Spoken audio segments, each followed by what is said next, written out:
Personas que están viendo este video por el canal de YouTube de Por qué Filosófico y por los diferentes medios por los cuales los vamos a divulgar.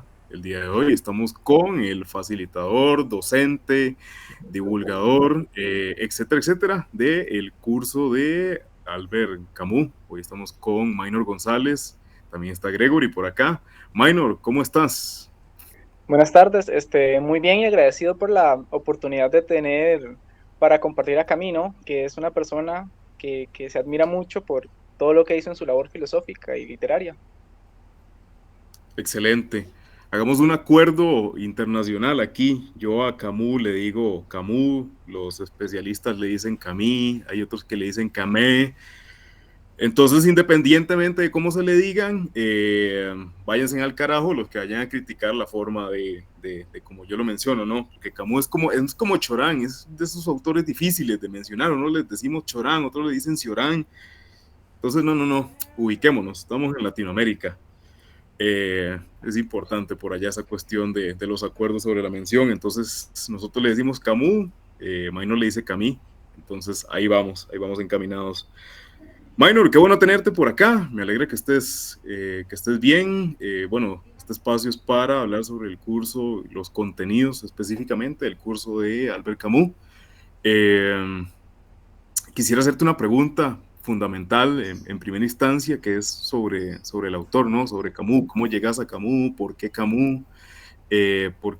es parte de tu vida, por qué lo socializas tanto, ¿verdad? Los que te conocemos sabemos que es un autor cabecera en tu historial académico, entonces me gustaría que atendieras primeramente esa pregunta, ¿no? ¿Cuándo llega Camus a tu vida y por qué? Claro, bueno, para hacer un poco de memoria, ya más de 5 años han pasado que fui a las Olimpiadas de Filosofía que se dan a nivel de colegio. Eso se conoce muy poco y uno a veces se sorprende como que le digan cómo existe eso. Bueno, aquí en Costa Rica y creo que en varios países se hacen las Olimpiadas de Filosofía, están a nivel internacional también. Y pues aquí lo fundamental es como tener un pensamiento crítico y haber leído un poco de filosofía. Y creo que uno de los primeros autores que leí fue Camus con El extranjero, que creo que es como una de las obras más conocidas de él. Y por dicha me fue bastante bien, creo que logré extraer buenas ideas de Camus. Tuve un tercer lugar a nivel nacional y desde entonces sí he tenido como a Camus a la mano. Entré a estudiar filosofía y siempre lo he tenido como a la mano. He visto como la evolución de su pensamiento porque uno empieza con el extranjero y ve que su pensamiento no se queda ahí, sino que hay más y hay más. Y ha sido muy bonito venir explorando ese pensamiento de Camus que ha sido muy amplio y enriquecedor. ¿Eso a qué edad más o menos se presenta, Minor? Tal vez saliendo del colegio a unos 17 años. Creo que es una de las edades adecuadas para empezar con Camus. Es fundamental.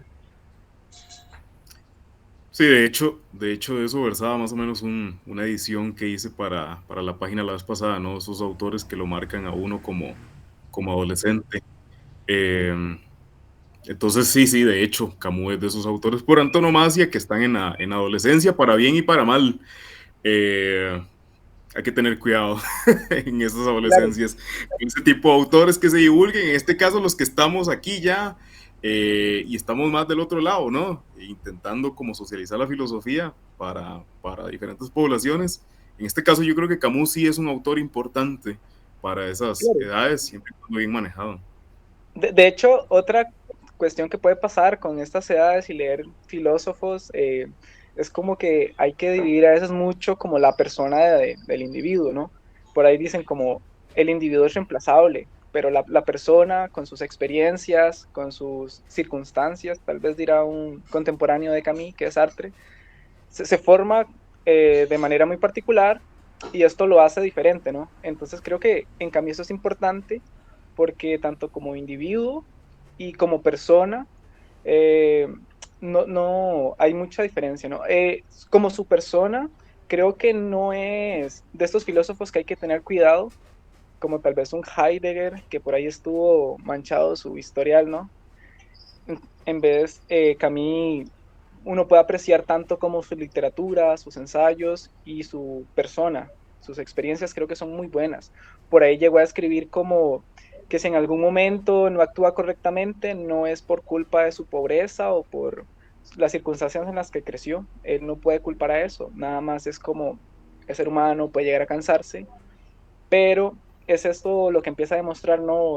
Quién es Camille en verdad y a pesar de que su infancia fue marcada por una pobreza casi extrema, por un padre que murió a muy temprana edad en guerra, él siempre como que tuvo esta carisma, ¿no? Para demostrar que la vida sí vale la pena ser vivida. Minor, aprovechando, ya que lo menciona, de quién es Camus, ¿verdad? Para toda la Ujú. gente que inicia en la filosofía y que inicia particularmente en este autor, ¿quién es y quién no es Camus? Claro. Eh, Saltándonos tal vez esta información como muy introductoria que pueden conseguir en internet, que dónde nació, qué, qué fecha, tal vez de Camille se podría decir, no, todo el mundo dice francés, pero más bien es como argelino, que está en África, así que en cierta parte es africano. Eh, la filosofía de Camille está muy marcada por toda su vida, donde él creció, que es en Mondovi, ya el nombre Mondovi no existe, pero este, él en sus relatos marca mucho las experiencias que tuvo de pobreza, de soledad, y sin embargo siempre agradece, ¿no? Porque, bueno, su madre es analfabeta y sordomuda. Su padre muere cuando él tiene pocos años de edad eh, y desde de niño estuvo marcado por enfermedades respiratorias. Entonces, vemos que no tuvo una infancia tan fácil, pero a pesar de esas circunstancias, logró ver algo muy bonito para llegar a afirmar la vida sobre todo, ¿no? Entonces, este es Camille. Por ahí uno sabe encontrar artículos muy, muy superficiales que dirán como que es alguien que apoya el suicidio, pero cuando uno lee eso se da cuenta que no han leído verdaderamente a Camille o se han quedado solo con una parte de Camille, porque siempre está esa pregunta, ¿no? Imaginar a Sísifo feliz, pero ¿cómo imaginarlo feliz, no? Hay que seguir leyendo a Camille para ir viendo cuál era su visión de cómo imaginar a Sísifo feliz.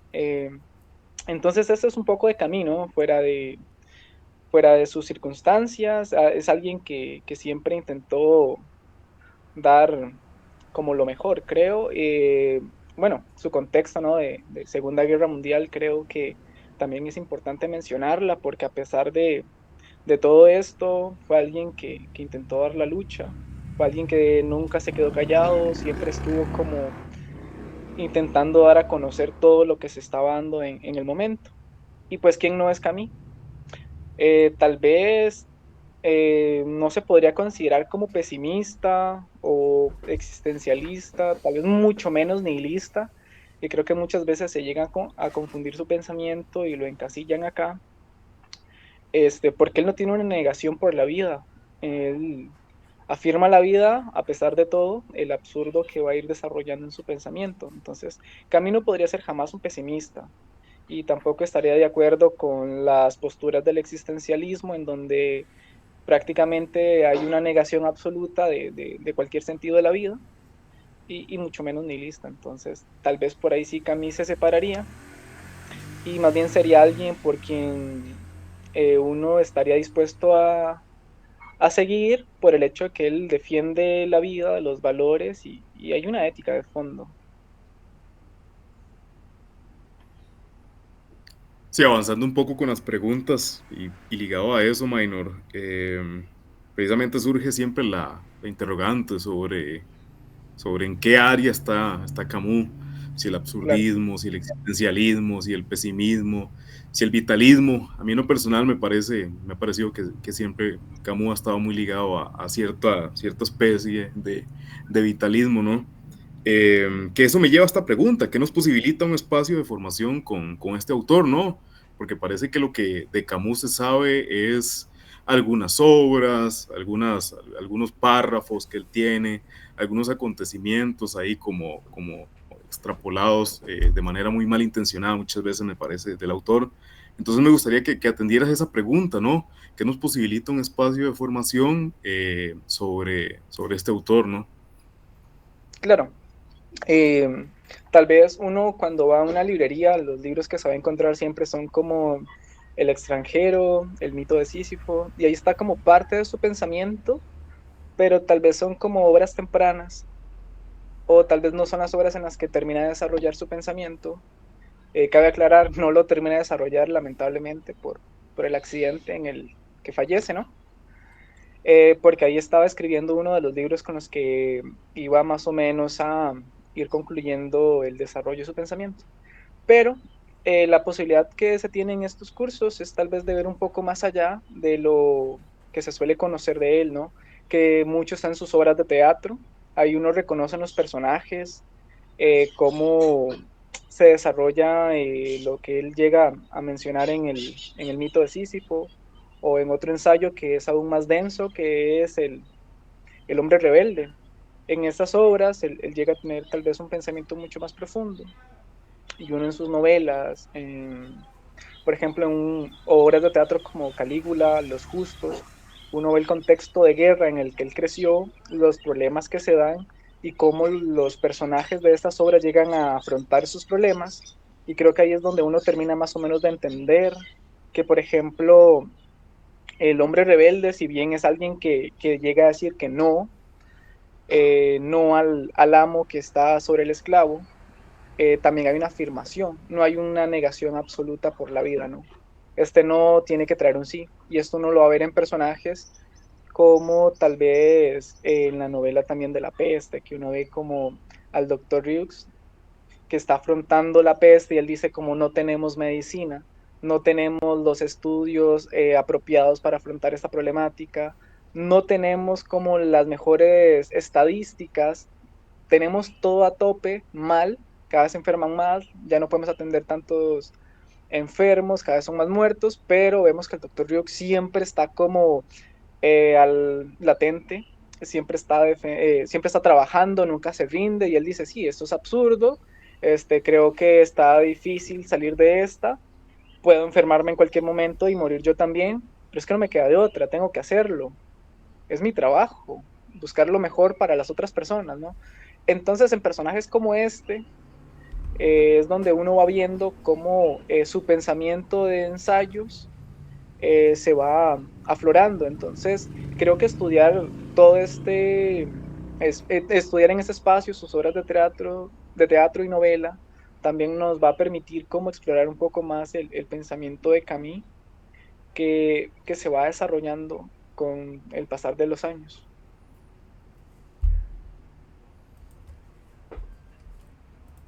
Con todo esto, Minor, hemos visto como más o menos qué contenido va a tener, ¿verdad? Ha mencionado varias obras que se van a ver en este curso. Ahora bien, ¿qué cosas más allá de estos contenidos podríamos encontrar en el curso? Sí, vamos a ver, creo que tal vez puede estar de más mencionarlo, pero el pensamiento crítico. Eh, Puede que esté implícito, ¿no? En cualquier curso de filosofía, pero en Camus este pensamiento crítico nos va a ayudar a revelar las posturas que a él lo marcaron mucho. Si bien él tal vez estuvo dentro del Partido Comunista en su edad temprana, vemos que después se separa de marcando ahí incluso el fin de la amistad que tuvo con Sartre y con otros autores contemporáneos, y a él lo rechazan mucho por haber hecho esto, pero él dice que al final tanto socialismo como capitalismo son dos caras de la misma moneda, lo mismo le tira a las religiones, y es un pensamiento, digamos, crítico en ese sentido, porque ve de fondo que las creencias solo pueden traer problemáticas por cómo se llevan a cabo, ¿no? ¿Qué nos va a decir Camus entonces? En diferentes obras, que es mejor creerle en parte a la razón y en parte a los sentidos. Cuando creemos que está algo mal, no hace falta que nos lo diga alguien, que nos lo diga algún dogma, porque incluso si bien él aborrece las religiones, porque no pueden ofrecer nada bueno, tiene por ahí unos artículos que hablan bien de Jesucristo, ¿no? Valga la redundancia, que lo pone como un hombre rebelde, que fue alguien que dijo las leyes están para los hombres, no los hombres para las leyes. Es alguien que dijo, no, las leyes pueden decir que no voy a trabajar sábado, pero si tengo que ayudar a alguien un sábado, lo voy a hacer. Las leyes dicen que maten así a la prostituta a punto de piedra hasta ser lapidada, pero yo no lo voy a hacer porque es una mujer y es alguien que necesita ayuda en vez de ser apedrada, ¿no? Entonces creo que Camus ve todas estas características y él las rescata antes de tener la visión desde un dogma, ¿no? Entonces, de hecho, mucho del hate que tuvo en su tiempo, incluyendo a Sartre, que muchas veces habló muy mal de Camus, Simone de Beauvoir es otra que habló pestilencias de Camus, llega a formar, ¿no?, este pensamiento, a separarse de ellos sin importar las cuestiones, porque antes que todo defiende su pensamiento, ¿no? Entonces creo que esta parte de camino nos va a favorecer un montón porque esto lo revela también en su literatura y en sus ensayos de cómo podemos más o menos afrontar las diferentes circunstancias. Por ahí en Los Justos también está esto de si el revolucionario puede matar, ¿no? Y hay unos que están dispuestos a matar hasta niños por conseguir el fin de la revolución y ese camino, pero ¿a qué costo? Hay que llegar a matar para decir que somos revolucionarios. Por ahí entonces llega a criticar algunos actos revolucionarios y se ve que no es como la salida más factible y por esto mismo es como que el pensamiento crítico nos va a ayudar mucho si leemos a Camus.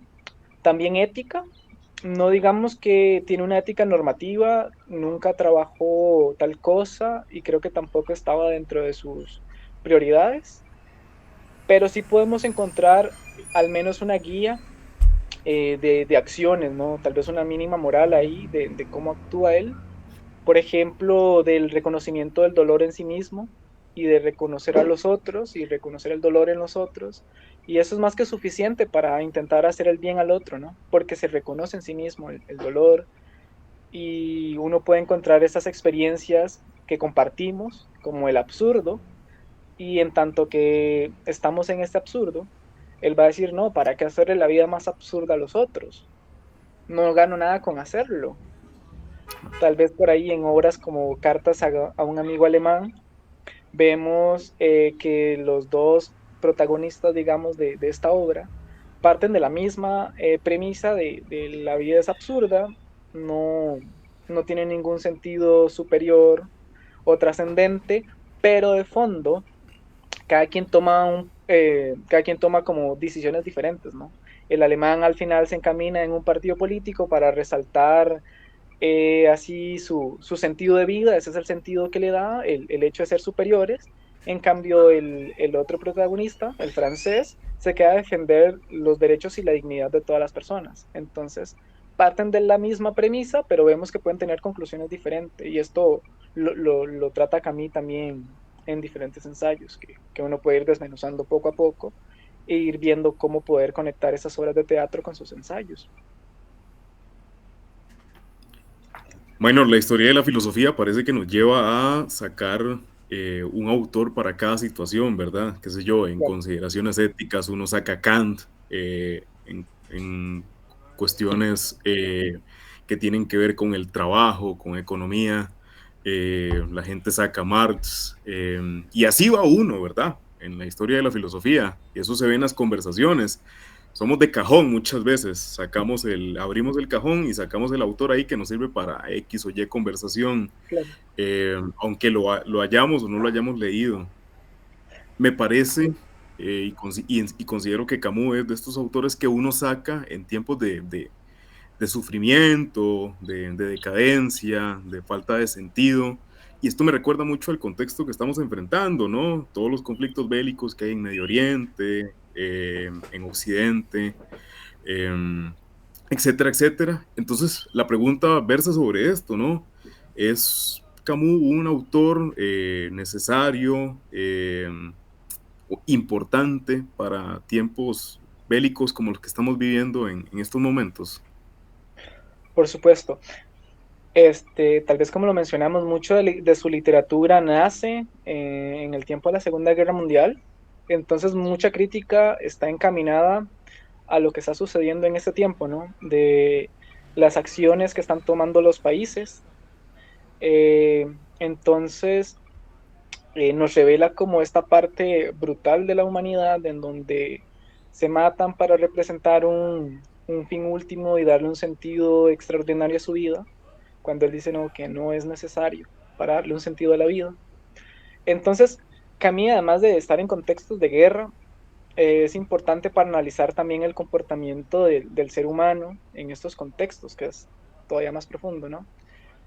¿Y quién es Camus, digamos, para llegar a hablar de temas tan complejos? Y si le decía, bueno, el contexto, la palabra en español es como pies negros, ¿no? Es un eh, africano-francés o franco-francés, franco-africano, del quien Simón de Beauvoir llega a decir que como un analfabeto, por el hecho de que Camus no tuvo libros de niño, llega a querer ser un escritor como ellos.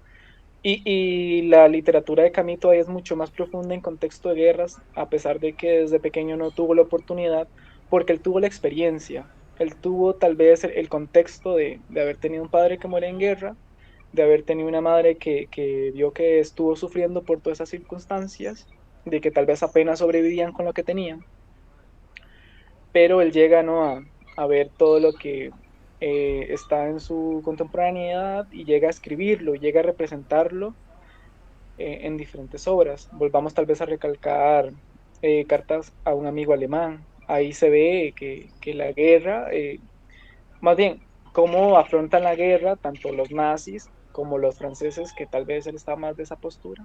Tal vez aquí no hay buenos y malos, pero más o menos son las posturas que él afronta en la guerra, ¿no?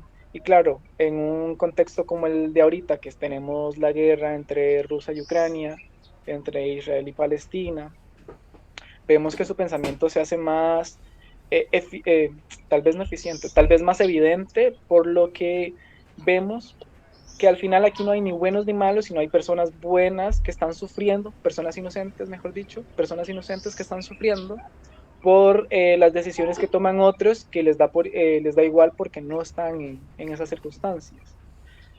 Tal vez para no meterme mucho en política voy a decir que los altos mandos simplemente son los que toman las decisiones, pero no son los que tienen las bombas encima, no son los que tienen el puñal atrás. Entonces, el pensamiento de Camus creo que nos viene a revelar esto, de en verdad las personas son las que están sufriendo, no es el francés, no es el judío, no es el ucraniano, no, es una persona que tiene derecho a la vida, que tiene derecho a la justicia, la que está sufriendo.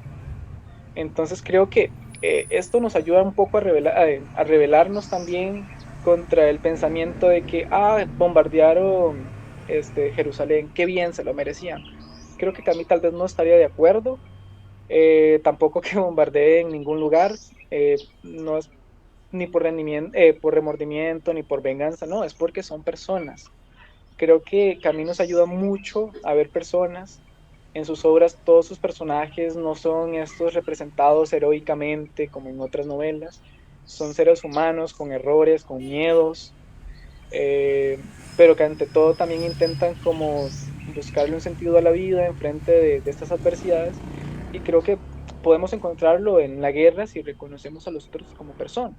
Entonces aquí está ese pensamiento de Camille en tiempos de guerra, es importantísimo, ¿no? Para no generar estos revolucionarios que están dispuestos a matar o incluso a matarse en esos contextos tan belicosos, ¿no? Que no dejan nada bueno al final porque cuando se acaba la guerra se olvida quién murió en la guerra y capaz que no se llega a resolver nada, ¿no? Siempre queda el conflicto de fondo y es eso, ¿no? Lo que a mí tal vez llega a advertir.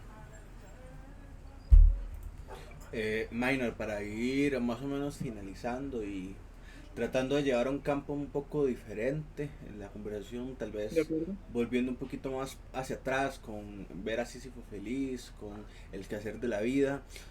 ¿Usted considera que Camus puede llegar a aliviar el suicidio, puede aliviarnos contra el suicidio, contra esa abrupta decisión de quitarnos la vida?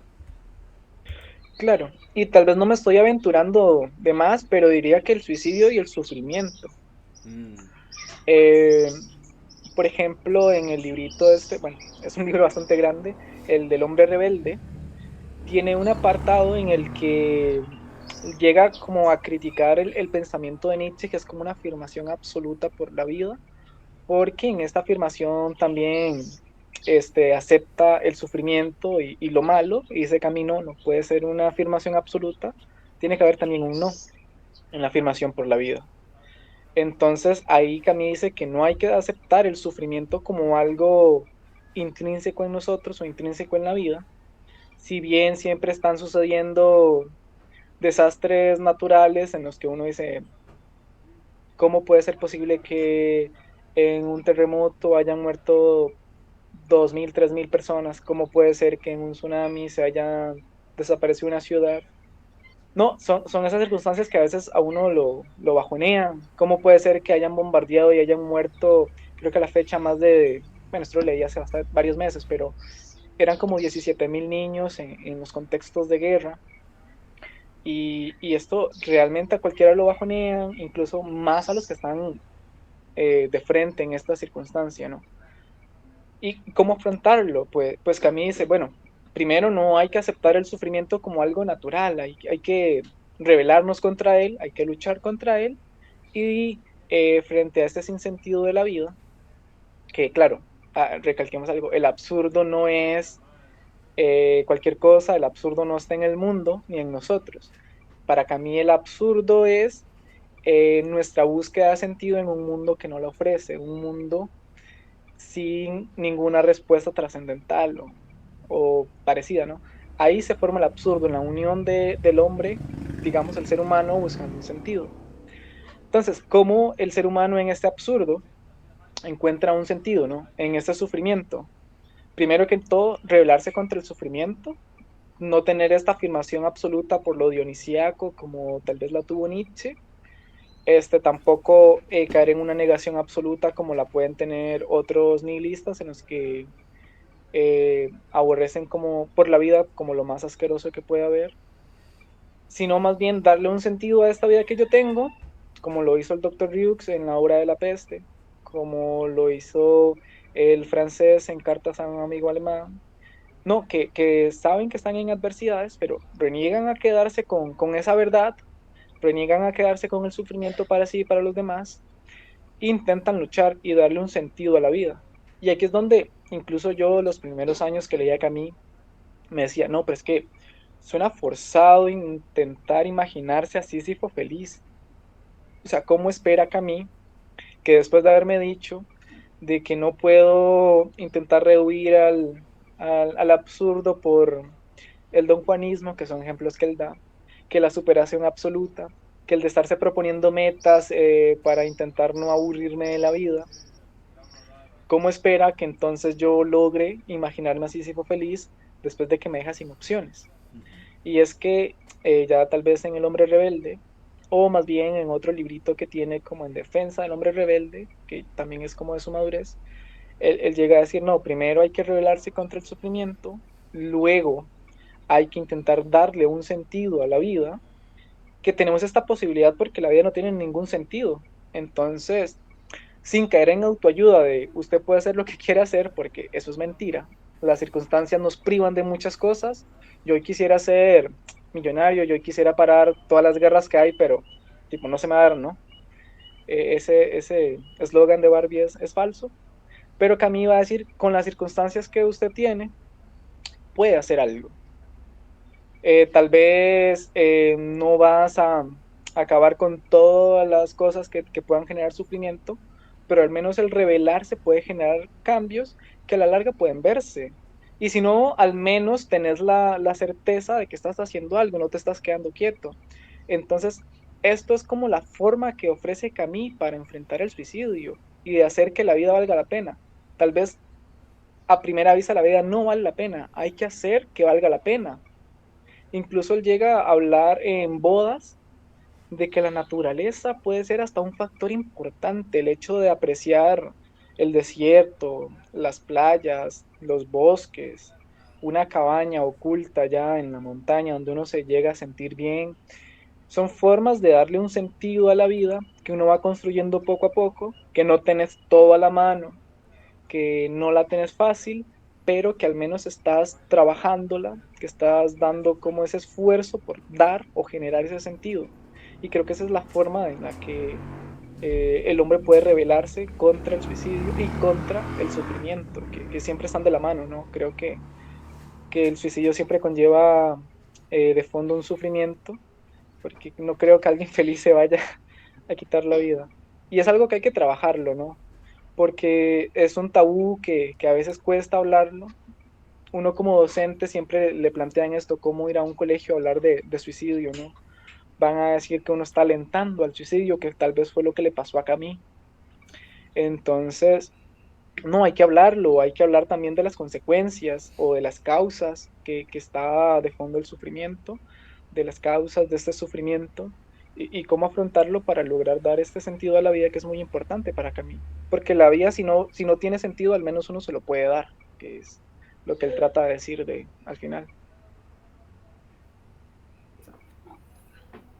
Bueno, lo has desarrollado de gran forma, ¿no? Me parece los contenidos por donde va a andar navegando el curso tal cual, pero me gustaría que le compartieras a todas las personas que van a observar esto, los contenidos en específico que vas a explicitar semana a semana o lección a lección en el curso. Claro.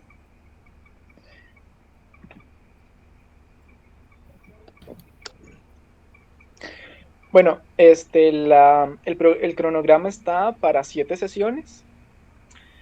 Eh, Principalmente, a ver, no vamos a abordar todas las obras, tal vez las que consideramos más importantes y les vamos a dejar como el resto para que tal vez vayan estudiándolo por aparte si quisieran, ¿no? Pero el programa está compuesto por 7 secciones. Empezamos con una introducción en donde me gustaría como presentarme y que se presenten los integrantes, cosa que considero importante para saber sus inclinaciones hacia Camille, porque a ver, podríamos hablar de varias cuestiones en Camille y me gustaría escucharlos para también así ir orientando más el programa hacia esas personas porque está hecho para ellos, ¿no? Entonces, una introducción, biografía básica y como las obras que vamos a tener ahí estudiando para que si quisieran conseguirlas en físico podrían hacerlo, pero se van a brindar de manera virtual. Luego, para una segunda sesión, tendríamos lo que es el absurdo y el suicidio. Tal vez de eso ya hablamos un poco hoy. Y en las obras en las que están, ¿no? Principalmente el mito de Sísifo. Tal vez en la tercera sección pasemos a lo que es el hombre rebelde, que no va a ser el libro completo porque es demasiado grande, pero sí hay secciones ahí ya escogidas en las que vamos a abordar qué es y qué no es el hombre rebelde, cuál sería su forma de proceder, con qué estaría y con qué no estaría de acuerdo el hombre rebelde para Camille. Para la cuarta sesión veríamos lo que es rebelión y revolución, que serían cosas diferentes, porque no es lo mismo rebelarse que hacer una revolución para Camille. La revolución conlleva una violencia sin principios, en la que hace el revolución intenta tomar la posición de quien quita, cosa que no hace el rebelde, ¿no? El rebelde solo no quiere que haya una posición de mando. Pasado la cuarta sección, veremos en la quinta Dios y los principios morales. Creo que eso es importante para desligarnos de los dogmas, ¿no?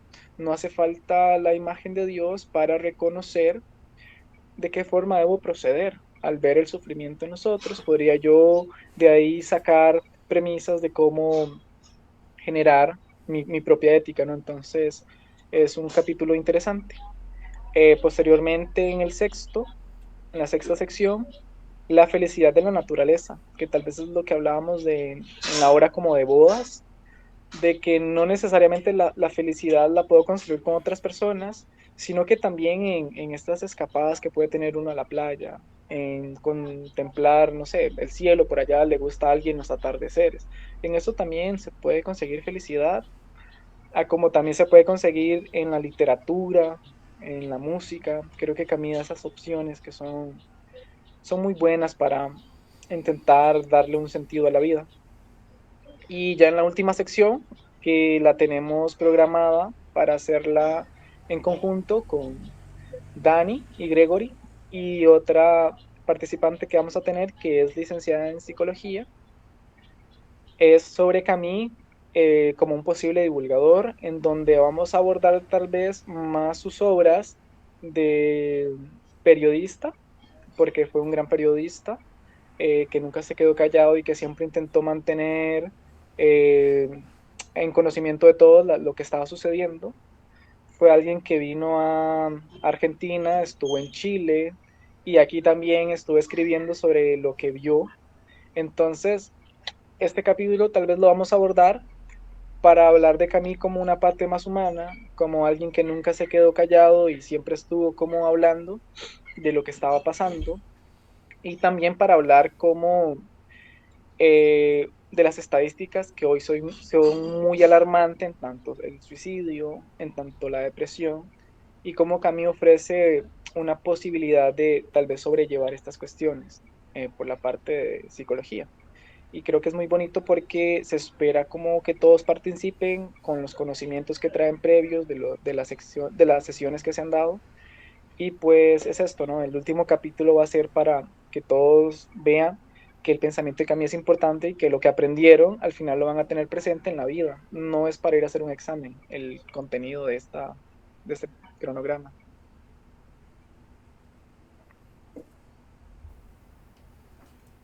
Minor, a mí me parece que queda muy claro no solo todos los contenidos, sino las cosas que están más allá de este, ¿verdad?